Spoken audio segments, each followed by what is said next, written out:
It just slipped through his fingers. He was like, It's held onto my ears. And then my ears are small, so he's just full palming me. Goop and Gat. It's so hard, baby, to play nice, baby, to be so cool. Welcome to the Gooped and Gagged podcast series. Come and escape and unwind with us. A life coach, me, Pilar, and fashion coach, Vanessa. as we react to the happenings on Beyonce's internet.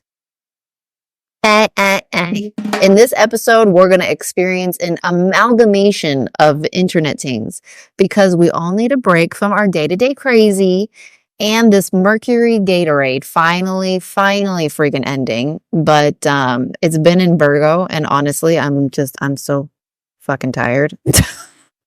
Yeah, Mercury's in Gatorade. I love it. Ends on the 28th, but The shadow period. see, I love retrogrades. Also, I was born when there were like 6 planets in retrograde, so I've like made my peace, and I can see the benefit through the fire. But it's something about the Virgo, like it's great. I've been super like, okay, going back and reorganizing, going back and like getting rid of old things.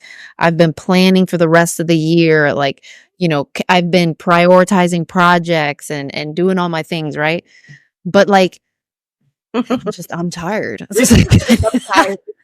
tired. Like I woke up at 5 o'clock this morning. I'm hanging clothes. Like, somebody give me a break. Oh, that's wild.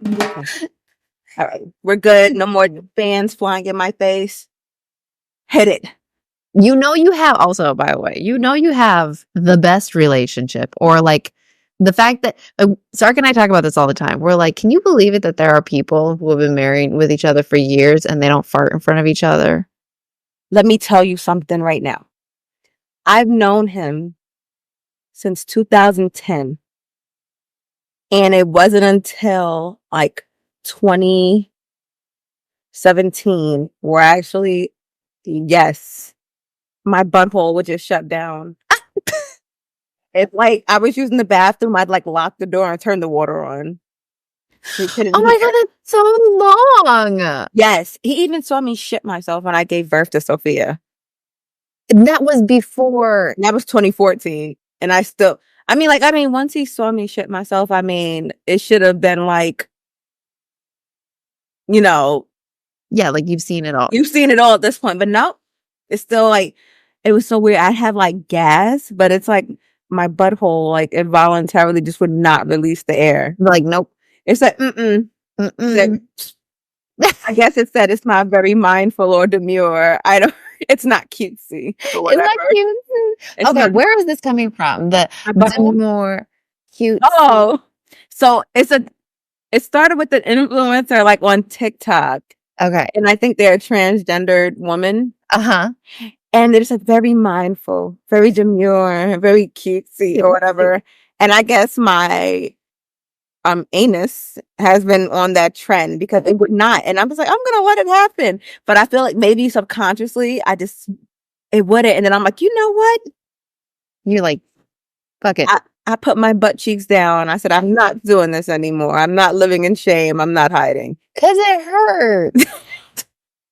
Also, hold on. When would he fart in front of you? He doesn't care. I would say he let it rip all the time. Like he has some decorum. But I would say like a few months in. You know what I mean? Like, one. Okay. Yeah, and he was like, he knows that a few months. That's very. I'm like, it's okay, especially compared to. I let him. I'm like, it's okay. We can be yourself around there. Let it out. But it's not okay for you to be. I just couldn't. I felt like, I don't know. I just felt like, yeah. Like it didn't feel right. You see me shit myself on a delivery room table. Like he was like, oh, was that her head? They were like, no. Wrapped it up. He was like, oh my God. I'm like, oh my God. I'm like mid push. I'm like, did I? They're like, yeah, but it's okay. And she's the only one I've done that with. So far. Because when I went into labor 2 hours after I ate the biggest meal of my life. Yes, I remember. Yeah. I feel like she set me up. She said she would. She knew she was coming. Normally you lose your appetite. She's like, you will be humbled. Taurus energy, greedy ass. And she's like, I'm gonna eat this food, baby. My last meal in here. So I'm gonna be on some, breast milk. I want to taste something good. And I ate this big old meal. Oh my God, that's so funny. And when my water broke, I was like, oh no. I already knew what time it was. I'm like, I'm gonna shit myself. That's the first thing they said. I said, I'm gonna shit myself. And then after my water broke, I felt like the cramping, like almost instantly. And I was afraid to, even push at home. So here I am clenching. Thank God I had practice and clenching everything. I didn't release anything in front of him anyway. So I'm like clenching. I mean, like literally like a mental suture on my asshole. It did not open on the way to the hospital. I swear to God, as soon as I got to the hospital, I like broke ass I'm like, get out of my way. And I ran to the bathroom. It was coming out of both ends. Okay. Oh my God. And which is, there is something to be said about like completely shitting yourself. Obviously not on yourself, but like when it's coming out everywhere, there's such a release. Is messy, is nasty, it's whatever it is, it don't smell good, but there's something like so foundationally human and comforting about the fact you can just empty yourself out. It was intense. It felt like I was having a colonic. Like I'm so happy I waited. I got to the restroom and I'm like, no, don't come. Like, you don't want to come in here. Don't come in. I was like, God, it was like otherworldly. I don't know. Like giving birth to the Antichrist first. Yes. I'm like, what is happening? Like, what is that unholy smell? He was like, oh my God. And my mom was there. She was like, oh my gosh. It was like, what the fuck? Like, what did you eat? I'm like, we ate the same thing.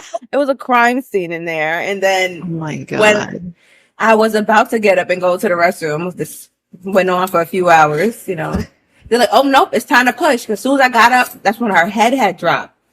Eventually, after being there for a while, and I went to go to the restroom. They're like, no. My mom said, nope, too late for that. She pushed me because as soon as I stood up, her head dropped. Like, yeah. So I'm like, oh man, there's no way I could keep a lid on that and push at the same time because the same pushing mechanism. And I'm like, yep.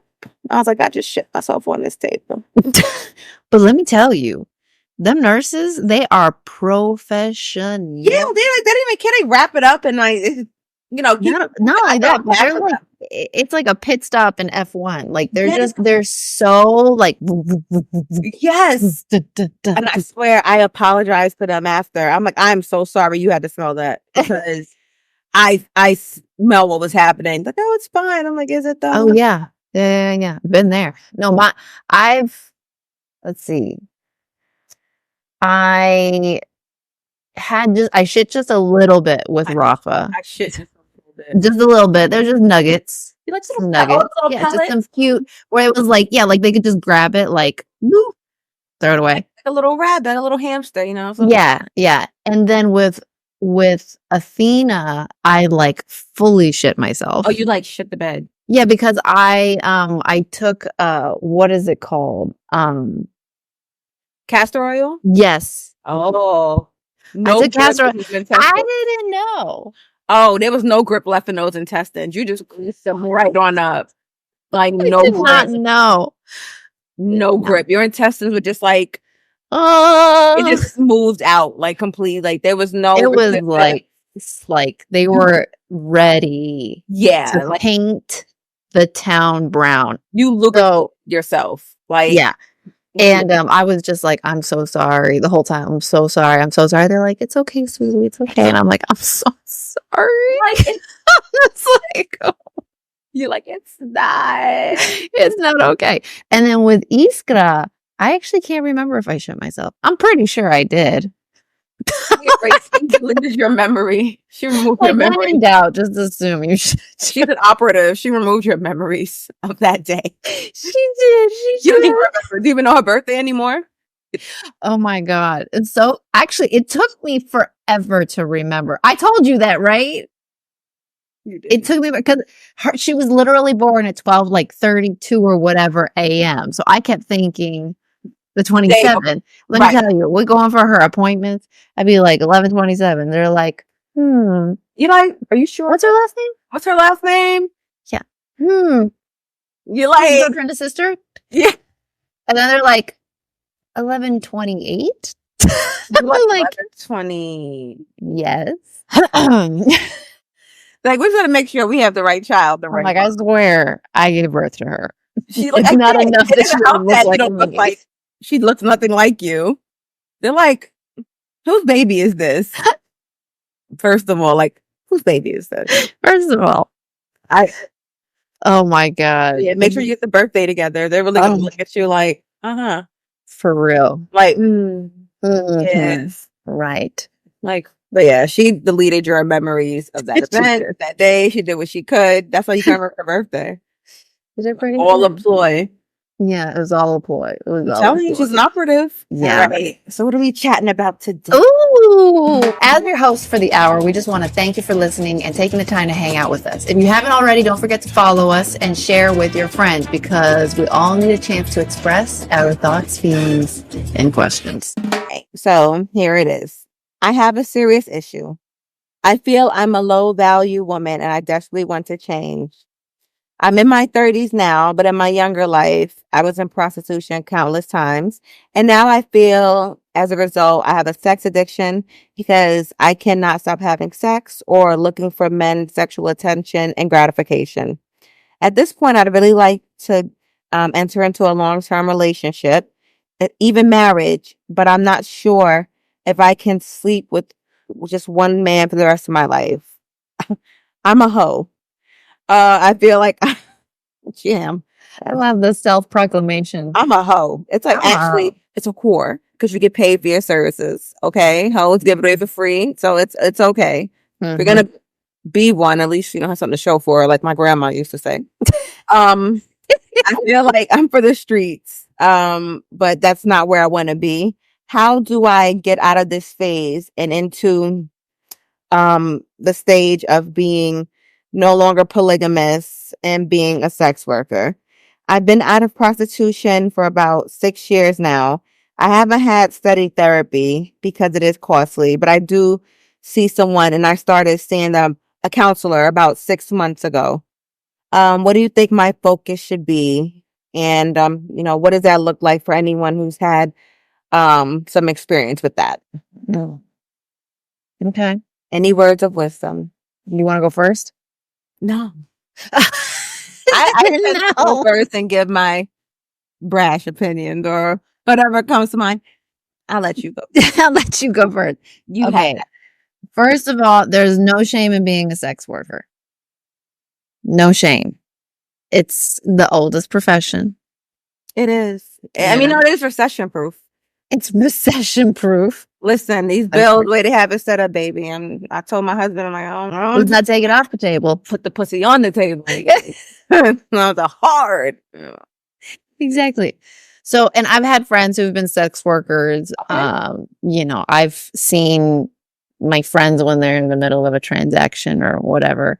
Like in the middle of the transaction? Not in the middle of it. I should say in the pre-transaction. Oh, I'm like, damn. Like, okay. And this one I was really, really young. Really, really young. I mean, I was like 14, 15, and I had these friends who, yeah. I mean, I've been around some wild people, and what a phrase that this girl, she was screaming, she was ready to fight this other girl, and they really were girls. But to that point, but she said, you know what? If you're old enough to fuck, you're old enough to fight. But they were like 14. I was like, girl, what you? I mean, fair. Yeah. But that always stuck with me. I was like, wow, that's very wise. Like, okay, all right. I never thought about it that way. I never thought about it that way. Old enough to fuck, you're old enough to fight. You're okay. right. But yeah, so I mean, so this idea of like sex workers and everything, for me personally, is not It's not an outlandish thing.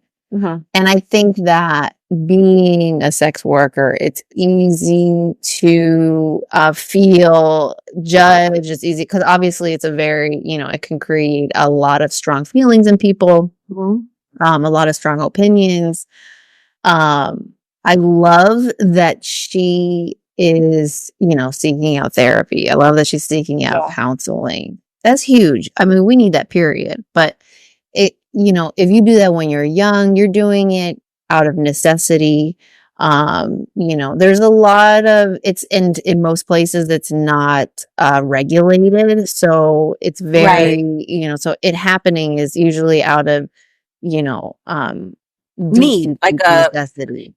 And I feel like it depends, like you said, it depends on why someone begins to engage. Is it voluntary? Because you have some people like, you know what? I'm just going to go get paid. And then once they're of age, they're over 18, They like, I'm just doing this for money. Like, I don't care. I don't need therapy.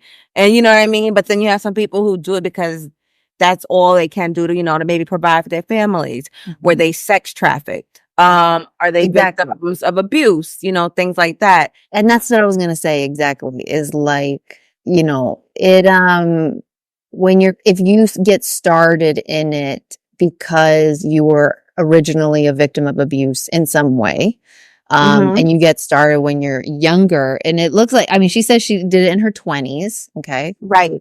If I understood that correctly, right. In her 20s. Right. That's what she said. But who knows, what her childhood may have been like, which may have led her, with, hypersexualization, or we don't know the full story, but, it's a lot to unpack and it's so multifaceted. But, with people in these situations, like, it's hard to say, don't let it, define your self-worth, especially, if it's maybe something that you were so adamantly against, but you had no choice but to do it. But, hopefully therapy helps and you can unlearn the behaviors, and don't have to actually see your worth through sex. Yeah.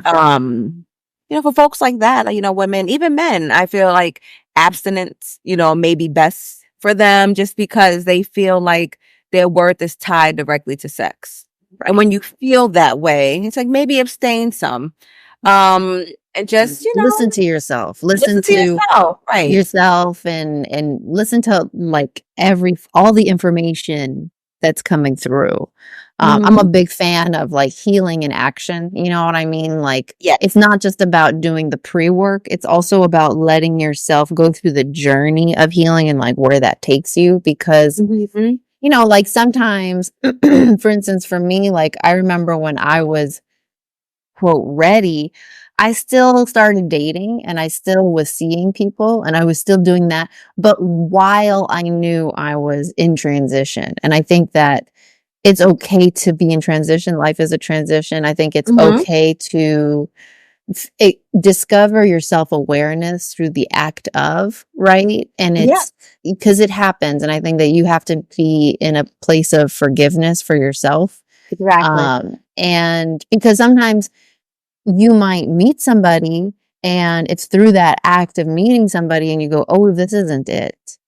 Or you might go, you know what, it's not it, but like, I do kind of like him and I, you know what I mean? Like I'm still working this out. Like, okay, you know what I mean? Be safe, be good, but then afterwards, like reassess, like, was that worth it? And I think that that's kind of, that's the healing in action, right? Is like being constantly in that place of like, what do I feel like is best for me right now? Right. Like self-reflecting. Right. And what is reasonable for me right now? Yeah. Cause for some people being completely celibate, it's not realistic. You know what I mean? Like, that just might be part of their not love language. That's just part of their expression. It's the same thing like polygamy. For some people that's wrong, but like for other people, like that's just a natural way of expressing themselves and their personality. So I think that as long as she's in a place of like reflecting, being real with herself about what works for her, how something makes her feel, like, if something really does make you feel less worthwhile to someone, right? Like reflect on that feeling, like sit in that feeling for a little bit. Yeah. You know what I mean? Because that's the only thing that's going to keep you the next time from hesitating a little longer before engaging. And it wasn't until me personally, like, I had a couple of interactions, even though I was saying like, oh, like I want something more serious. There was a couple guys I was dating, and it was after like seeing one guy, and I was like, I'm tired of this feeling, like it being late and me needing to like scramble off to home with like to go take care of my kid, and like there's just all this rushing around, and I was like, and he really wasn't worth it. Like that was not that worth it of a session. I mean, like that wasn't it, you know? And that's and it was like, you know, you have to have those moments though. It can't be theoretical for you. You have to be in that place of self-awareness while you're in it to be like, yeah, I'm done. I'm saturated. That's it. I'm done. You know? No pun intended. Literally, I'm done. And lo and behold, I met my husband like 6 months after that. Oh, you know, and then you were saturated, and I was like, yeah, and I was. That's a whole other story, but I'm just saying. So yeah, that's where I'm at. Yeah, being self-aware for sure, and you know, like we said, everyone is different. In this young lady's case, you know, keep seeking the therapy. You know, that's what I think is very helpful and beneficial. Even if celibacy is something maybe that you're just not comfortable with, like, or you just, not saying you can't do, but you don't want to do, or maybe feel like you don't need to do, that's fine too. You can also just be more selective about who you choose to lay with and who you choose to let have that access to you. Because when you start realizing that you're giving them access, your sense of self-worth kind of, you know, it elevates. Like, I'm the prize. I'm allowing you access to me. What did you do to actually attain this access? Well, don't pay me. That sounded weird. I mean, it's similar. Well, but it's you know what I mean? similar to being a prostitute. I mean, we're all sex workers. We're all workers in some way. Maybe it's not sex that we're exchanging, but we are putting a price on our value, either through the attention that we give, either through the, you know, what kind of love we give, what kind of, you know, anything, right? Are they worthy of receiving this affection, this love, this access to you? Like, what the quality of your attention? Exactly. Like, what are like, are they giving you that attention? Are they being that just a good person, and the person that you're interested in, or the type of person, I should say. So just be selective on who you allow to have access to you, especially in intimate ways, because, you know, with women, we're different than men normally. I mean, we do have women that can just, you know, have casual encounters. For sure. No shame in that. But a lot of women, if they do engage in sex, you know, with someone, it's because of an emotional connection. It's higher risk for us. It's higher risk for women. Evolutionarily speaking, yeah, we see sex as a lot more of a higher investment because we could come out being pregnant. We could come out getting killed. We could come out, you know, there's all these things that are not. I just can't take my stick and leave. You know what I mean? Like, pocket is left with feelings and emotions, you know, most times. And it's like, we had to be very cognizant of that. So, exactly. That's what I about that. But I hope she finds her healing, and it sounds like it may be some childhood issues or something stemming from that. Yeah. Because, I mean, there's a lot of sex workers out there, and they're like, yep. Now I'm good. You know what I mean? They move on, they get married. Some are porn stars, and they're like, literally, they're like, I was just thinking of that.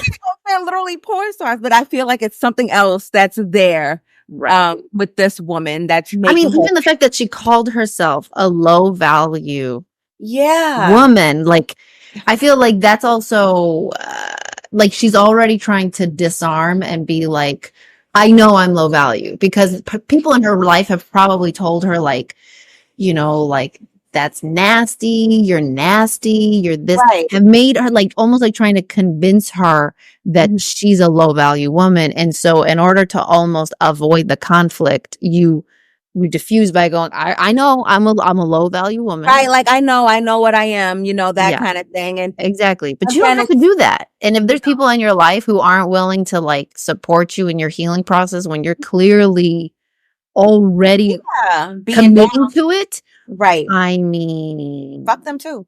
Exactly. Fuck you for free. Yeah. Bye. Bye. Like, that kind of thing. But, I hope she finds peace. Absolutely. You know what I mean? And she deserves love. She deserves. Yeah, like you're worthy of it. Like people love to judge, but they really don't know. Like the circumstance of a lot of people's situation. And depending on, culturally, like where you live, just a whole bunch of things. Like here in the US, I feel it's definitely more frowned upon. And they're like, oh, we don't have to do that here to make money. But like actually, well, there's sex trafficking, which is huge here. Yes. But besides that, it's like, no, there are people who really don't have like a choice. Like, these young girls who are trying to support their family or, they run away from a horrible life at home.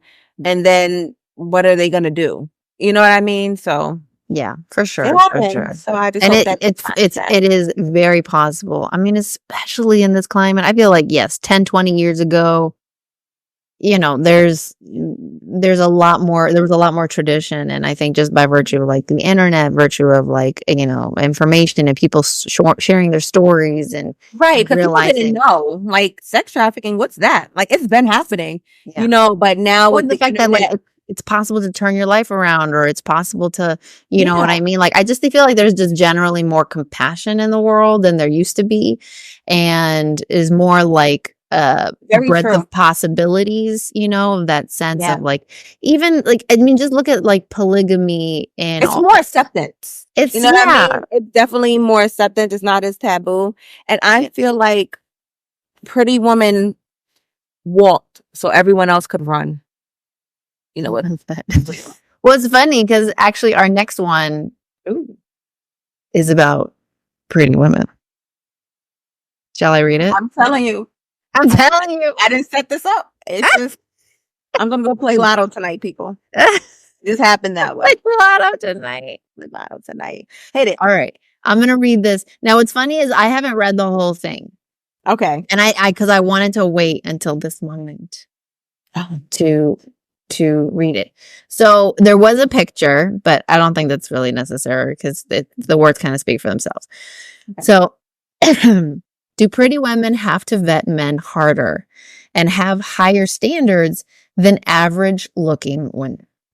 I know it sounds like a champagne problem, but I feel like being pretty attracts so many men that we need to filter a bigger pool of them because a lot of men will shoot their shot even though they know they don't have what it takes to be with a beautiful woman.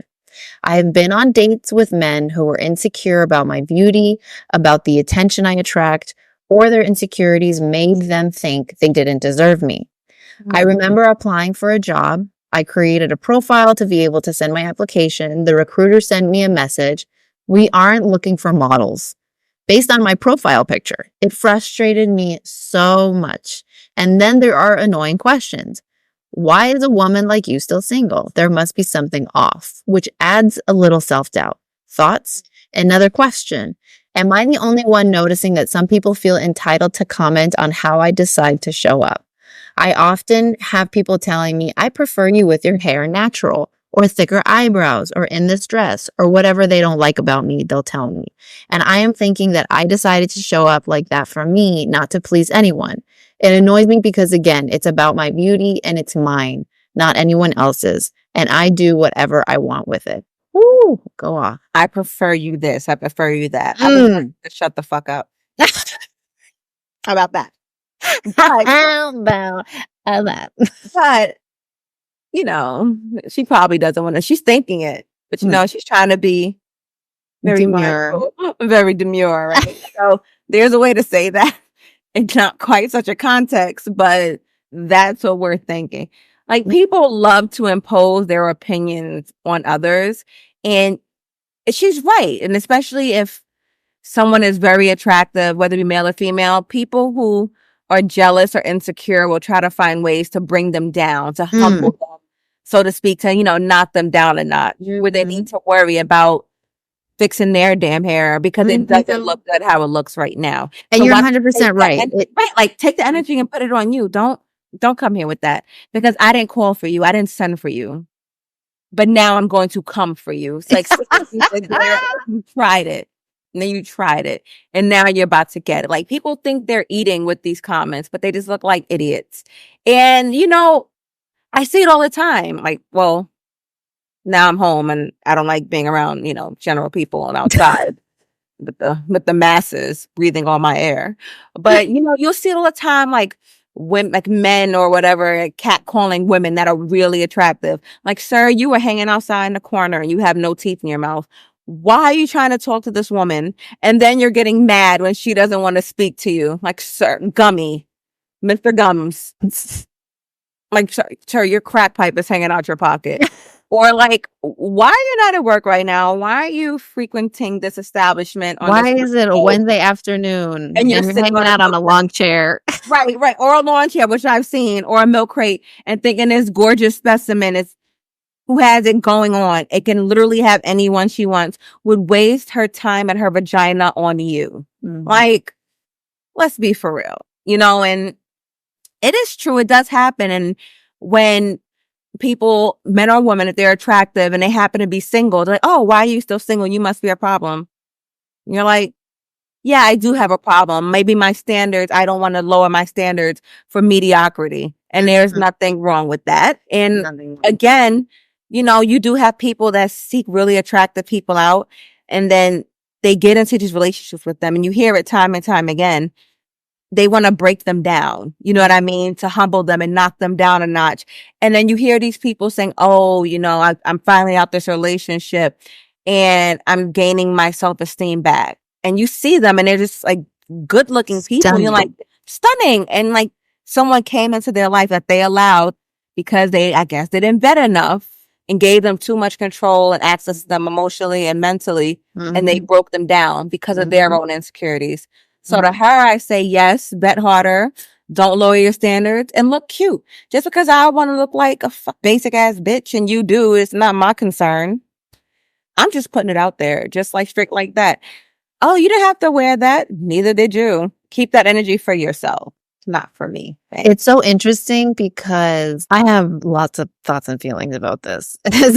and thoughts. Give me the feeling. Give me the thought. Oh my God. There's a lot of different, there's like my personal experience with this. And then there's just like my, like, just as what I would say to this woman as a general and to women in general. Right. And women in general, I'm going to say, and this is something I tell my daughter too, because Athena, she'll be like, "Mommy, I want to look beautiful today." And we're still in this thing where I'm like, beautiful is what you are. Okay. Right. Fabulous is what you want to be. Okay. Like, you want to like go there. Okay. Be fabulous. Like, you want to dress up. You want to do your hair. Like, you want to be fabulous. Overdressed or overeducated. Yeah. Right. That's it. That. But beautiful you already are. And that's something that, beauty has so many different expressions or, our sense of who we are and all of this, that you should always feel beautiful. You should always feel that you are in a place to set standards, period. I like that. Period. You are always in a place to set standards. And this woman, she's a perfect example of someone who I feel like she has had standards and she gets this blowback for it, which is so ridiculous because, and you hit the nail on the head. It's like people will treat others through the filter of their own problems. Exactly. And if people are telling her like, oh, what's wrong with you? It's like, maybe you need to look at yourself. Because clearly I don't have a problem with myself, but you do. Like, that has nothing to do with me. And the job, like, good thing the recruiter whoever said that immediately. You don't want to work there. You don't want to work there. It's almost like thank you. In those situations, I say thank you. When people show that they're a part of themselves, where it's like, oop, wrong dimension.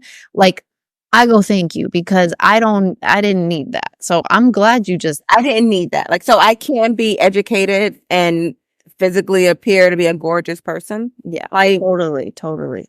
And you I know, feel like I have a feeling I can tell what her picture probably looked like. They were probably really well done, and she probably knows how to look good.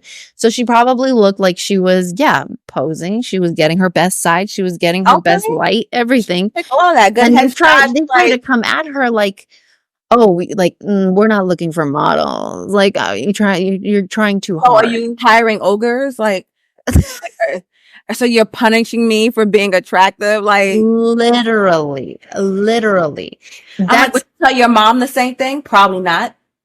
Exactly. I mean, these people, they just, like, be nicer. Just be nicer. Like, instead, like, if a mean thought comes into your head, just ask yourself, like, is this for me or is this for them? Or your mother. Yeah. Is this for, would you say this to your mother? Probably not. Feel somebody said this to your mother. They probably wouldn't because you're ugly. Vanessa said, don't come at me. Because she's ugly. But in all seriousness, like, when I see someone that's like beautiful, it's like, wow, they're so pretty. My first thought is, I'm like, what skincare does she use? I was literally going to say it. Like, it's like, I need to take notes because I want to know, like, is that your complexion? Like, is that natural complexion? Is that like, I need to know. Like, is it a serum you're using? Like, what is that? Like, are we using like Drunk Elephant, like bronzing drops? What serum is that? Like, okay, and if it's a surgeon, I'm all for that too. Like, what is their name? Like, who are they? Who are they? Where are they? Where are they? Are they accepting new clients? Like, totally. I need to know. You know, when I see know those people, I'm like, wow. Like, when they look good, I'm not a hater. Yeah. You know what I mean? If I see another woman, I'm like, ooh, like, okay, like she ate that damn outfit. It's 100%. That's 100%. Like if someone compliments me my outfit, I'm like, oh, thank you. And if I see they really like it, I'll tell them, where I got it from, or little things like that. Like, oh, your skin looks great. You're glowing. It's exciting. Totally. I'm like, oh, it's the serum. Like, thanks, Sephora. You know what I mean? It's like, exactly. When I get on camera sometimes and I'm like having a meeting and they're like, oh my God, you look so good. I'll be like, it's the lighting. I'm like, I tend to deflect. That's my thing. I'm like when I went to the a doctor's appointment, like, oh, okay. Like, you feel like I feel like a whale. Honestly, like I'm a potato on stilts, I have my heels on. And like, you're glowing. I'm like, it's the Sunday Riley UFO oil. Like, no, it's really glowing. I'm like, baby, I promise you, it's the Anastasia blush and the Fenty bronzer highlighter. I promise you. Like, I look like a Victorian child trying to survive the winter in my mind. Like, who has the fever? Like, oh, Vanessa has the fever. Do you I think remember when we first started talking to each other, you would never get on camera. Never. Absolutely not. And I look like a dying Victoria, a sick Victoria. Like, I'm a sick Victorian child and it's the winter time. Pray for me, Mama.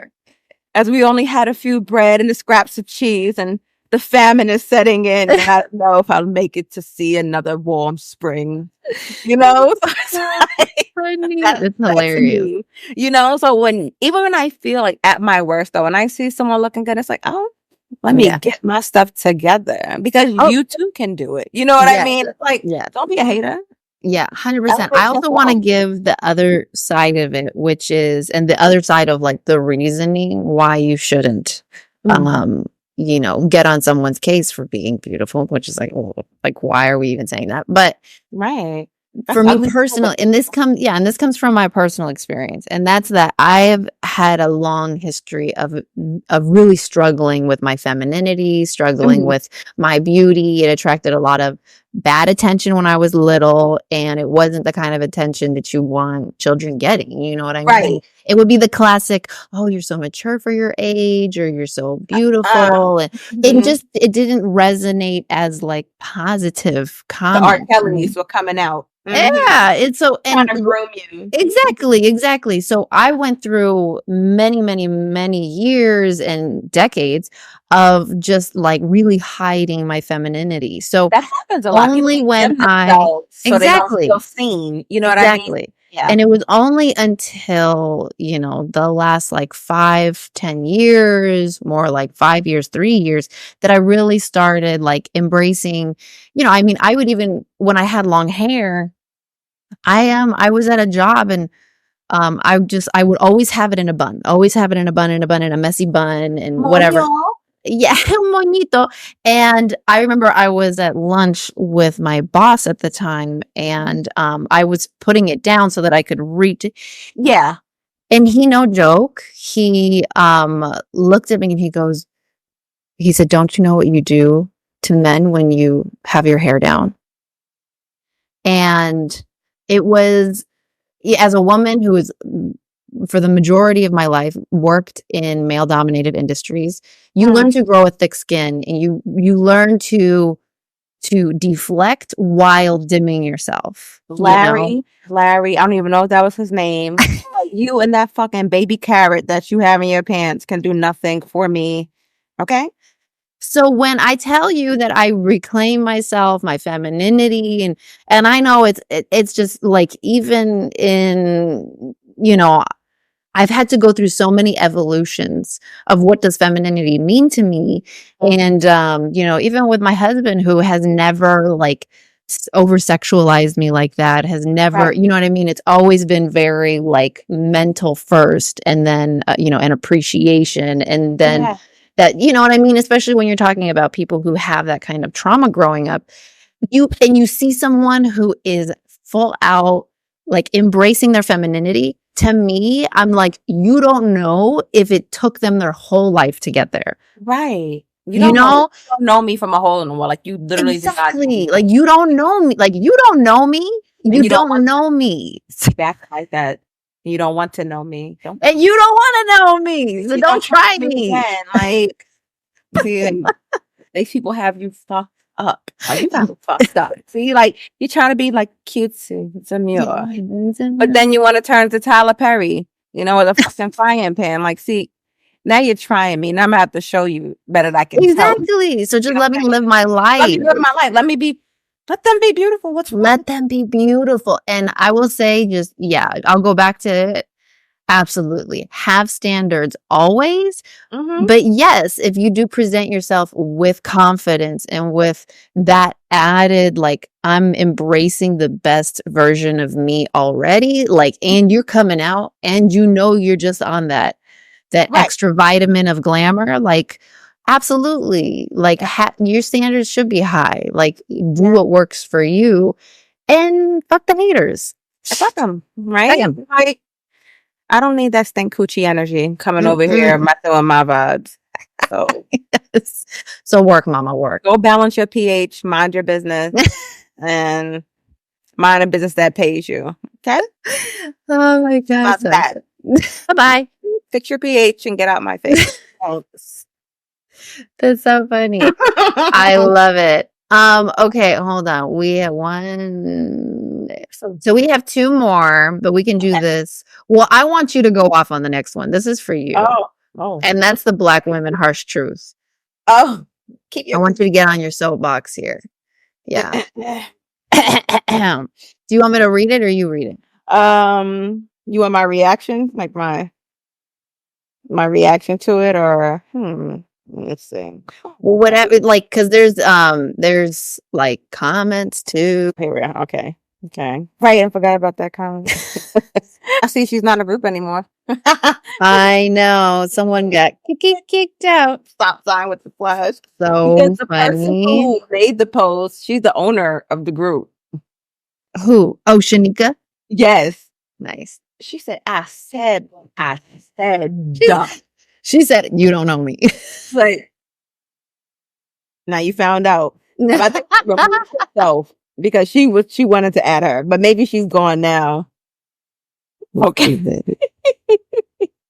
All right. Yeah. I'll read it because I'm Black, so I guess it so I'm Black. Maybe it sounds better. Right? Okay. Right. Present. All right. The floor is, All right. So I saw this floating around, and it's basically saying, Black women in particular need to stop making themselves too sexually available for men, primarily, for absolutely nothing in return. And we're not talking like, about, having them pay like your bills, like pay for your, your rent, your hair, trivial things like that, but not even loyalty and commitment. You need to value yourself your body, your time, and energy, more than has actually been going on. And I mean, I'm sure there are plenty of other races, that could say things like that. But when you look at how Black women are depicted, I can see where this post came from. So I feel like Black women are really overly sexualized. And I feel like the culture itself, like, the hip hop culture or what you see in mainstream media exacerbates that. Because a lot of times you just see, these fake inflated asses bent over, shaking it and getting champagne poured on them, or like dealing with these low value fucking men, even if they may have a lot of money, they're still low value. And they're not being respected like we should. So, for example, like I said, in rap videos, you'll see it. But if you turn on a country video, for example, you don't see women getting treated in that manner. They don't refer to their women in the same way, and it all just kind of trickles down. So yes, I do agree with that. And that's something I'm actually like instilling in my daughters. Because it's like, no, like don't give people too much access to you so quickly and for nothing in return. And again, I'm not saying, get pimped out and just because they're paying you money and have sex for money and things like that. But what are they showing you to actually warrant this affection that you're giving them, your time, your attention? What are they doing for you that's going to make you want to be intimate with them? Like, what are you getting in return? Like, what is the end game? What is the reward? And even me, like, I'm hyper vigilant now, and it's like I want to make sure I portray myself in a certain light. Like, I won't wear certain things because I'm shaped a certain way. Like, it may look good, on someone who may be thin, not as shapely, in a different race, like a white woman, for example. It won't look the same on her as it looks on me. And I'm really trying to explain that, to Sophia, for example. She's like, how come I can't wear these shorts? I'm like, because your booty meat is hanging out the bottom. And it just no. You know what I mean? And I feel like it's subconscious because they already look at us in that light. Like they expect us to be scantily clad, wearing, poor fitting clothes, coming out like Sexy Red. And she's really the main one. And she's fucking. I was just going to say, I was like, triggered. Literally a walking STD. But anyway, I digress. Like, like that's what they put out there to the mainstream media. Like, that's all we're good for. That's how we're supposed to convey ourselves. And that's what people expect. And, when you don't, conduct yourself in that way, you don't portray yourself in that way, it's like a shock at first. Like, oh, like, wow, like you're so well spoken, or you're so reserved. Yes, you speak well for a Black person. Plenty of Black people, have heard that one. Like, oh, you speak really good. Wow, you're not like the other ones. Like, you're not like the rest of them. It's like, oh, okay. One of the good ones. Yeah, I've gotten them. Yeah, you're one of the good ones. That's what it is. It's like, thanks. I need that. Simply. Is that like, thank you? Like, what? Assuming you meant that in a positive way, whatever. But yeah, like I feel like a lot of times in the Black community, women like see their bodies essentially as the only thing that they have to offer. And it's sad, and it shouldn't be that way. And I feel like in the Black community, a lot of things come up that may not come up like in other communities or cultures. It's like, why are we even talking about this? You know what I mean? I think something that a lot of people miss, about the Black community is that slavery was not that long ago. I mean, and then there's that. There's a lot of healing that's still happening from that. And if you just think about the generational trauma of feeling physically devalued, literally being seen as, what was it, like a third of a human or something like that? Like, was it that much? It was damn, we got a third? Yeah, it was in the it's Constitution, right? Constitution, exactly. So I think that there's just so much, or 2/3, was a third or 2/3 is in threes. Yeah, we can. Like, all right, we swimming in it now. We swimming in humanity. Exactly.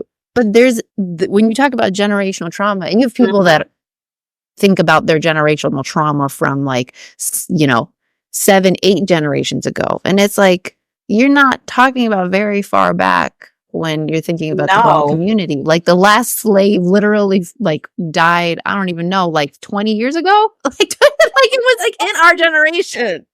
It was like, no, he died. I think it was like in the 70s or 60s or 70s or something, but his grandchild or whatever, his relatives are still alive. Like there are people whose relatives essentially were slaves. Exactly. I'm just looking forward to the day where like people can just look at each other without that filter, without that trauma. Right. Yeah. Like to wear a cute little skirt, right? It can look just cute, and it doesn't have to be a sexual thing. It doesn't have to be something you have to worry about. It shouldn't be something you have to worry about. It can just be like a proportionally cute short skirt with flats and like whatever, your hair done all cute and like, a cute, you know what I mean? Like you don't have to worry about who's going to take advantage of that person, of your daughter, or who's going to take advantage of them, or worry about other people's children. Like, right. I know that when I see these girls, like white, black, whatever it is, and I see them wearing these shorts, I'm just like, I see her booty meat. Like, I see the cuff. Like, I see the cuff underneath. I'm like, oh my God, I'm like, pull your shorts. I go into like protective modes. I'm like, the world is just totally. And then I'm like, and you're walking into school like that, where everyone's like walking close to each other, and these teenage boys. I'm just like, oh my God. You know what I mean? Creeps that are just out here, out and about. You know my God. I get so triggered. And it doesn't break a chair. I already have a broken couch. See? It doesn't matter if they're black, white, Spanish. Whenever I see a girl, like, and they just walk around, carefree. I'm like, I feel like there's cockroaches going all over my body. I'm just it's like I can feel like it's like a sensation. It's like I'm like, I want to go in and like wrap a shirt around. I'm like, cover your ass up. Yeah. I'm about to be your mom, but cover your ass cheeks. You know what I mean? If Sophia came home or something like that, I'd be like, I don't even want you wearing that in the house. Like, when she's home, like, I'm like, can you just cover your ass cheeks? And my dad is like, I don't want to see that. Like, you need bigger shorts because you don't have less butt. So you don't have less butt. You got more butt. Ma'am, why are you wearing shorts that are a size 7? And you are like a size 12. She's like, what? It's covering. I'm like, Sophia, you just might as well wear underwear. They're just underwear with an inseam. But yeah, that's that. Yeah, it's a whole thing. We free the cheeks at home sometimes. Yeah. Oh, Athena goes full Mowgli. Oh, yes. That was me when I was younger. As soon as I came home, I would just take my clothes off. Yes, and I still like to be naked now. Yeah. But, I don't want to scare my son. What's nice is like when you have your own house and then there's no one home, or like you can just walking around naked in your own room is like just so liberating. It is. I'm playing Tiffany. I think we're alone.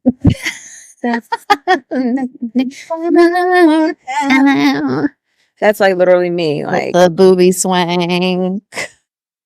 Like let it just hang. That's me. Well, this was fun. Let me. Oh, yes. We had to get Iska. Oh, yeah. 118. Oh, it's 118. Yes. Oh, shit. Yes. Thank you. You gotta go. I need to get Athena. Yeah. Okay. Oh, right. That one. That one. We want to thank you again for listening. Don't forget to check out our page, goopedanggag.com, for episodes, contact, and partnership opportunities. If you'd like to book a session with Vanessa for all your styling needs, you can book at realandvogue.com/services. That's real, ENVOGUE with the letter V.com/services. And if you'd like to book a session with Pilar, you can learn more at pilarlutfaliva.com. That's Pilar, my first name, PILARLUTFALIEVA.com. One long time. That's not like the Mickey Mouse Club. MIC. I literally was thinking. Let's go. Goop and Gat. It's so hard, baby. to play nice, baby, to be so cool. It's so